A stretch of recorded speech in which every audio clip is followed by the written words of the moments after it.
Hi friends, welcome back to my channel. Archana തന്നെ സ്നേഹിക്കുന്നുണ്ടെന്ന് അറിയാമായിരുന്നെങ്കിലും ഡയറിയിലൂടെയും പിന്നെ ചില പ്രത്യേക സാഹചര്യത്തിലൂടെയുമാണ് ഇത്രത്തോളം അർച്ചന തന്നെ സ്നേഹിക്കുന്നുണ്ട് എന്ന് സച്ചി മനസ്സിലാക്കിയത്. അപ്പോൾ തന്നെ താനും അർച്ചനയെ ഇത്രയും നാൾ സ്നേഹിക്കുന്നുണ്ടായിരുന്നു എന്ന് സച്ചിയും മനസ്സിലാക്കിയിരിക്കുന്നു. തുടർന്ന് സച്ചിയും അർച്ചനയും മുറിയിൽ നിന്ന് വളരെ സ്നേഹത്തോടെ സംസാരിക്കുന്നു. അവിടെ ഇരുന്ന ഡിവോഴ്സ് പേപ്പർ അർച്ചനയുടെ മുന്നിൽ വെച്ച് തന്നെ സച്ചി വലിച്ചു കീറി കളഞ്ഞിട്ട് അർച്ചനയുടെ കവിളിൽ പിടിച്ച് വളരെ സ്നേഹത്തോടെ പറയുന്നു, ഇനി മുതൽ ഈ കണ്ണിൽ കണ്ണുനീരല്ല ഉണ്ടാവേണ്ടത്, അത്ഭുതമാണ്. അത് കേട്ട് വളരെ സന്തോഷത്തോടെ കണ്ണു നിറഞ്ഞ് അർച്ചന സച്ചിയെയും സച്ചി അർച്ചനയെയും കെട്ടിപ്പിടിക്കുന്നു. അങ്ങനെ അവരുടെ രണ്ടുപേരുടെയും ഇടയിലുള്ള പ്രശ്നങ്ങളെല്ലാം തീർന്ന് രണ്ടുപേരും പരസ്പരം പ്രണയിക്കാനും ജീവിക്കാനും തുടങ്ങിയിരിക്കുന്നു.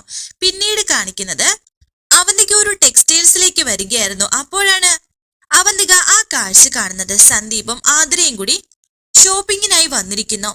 എന്നാൽ അവന്തികയെ ഇവര് രണ്ടുപേരും കാണുന്നില്ല. എന്തായിരിക്കും ഇനി അവന്തിക ചെയ്യാൻ പോകുന്നത്? വരാനിരിക്കുന്ന പുതുപുത്തൻ എപ്പിസോഡുമായി വീണ്ടും കാണാം. Thank you for watching. Please subscribe, like, share my channel.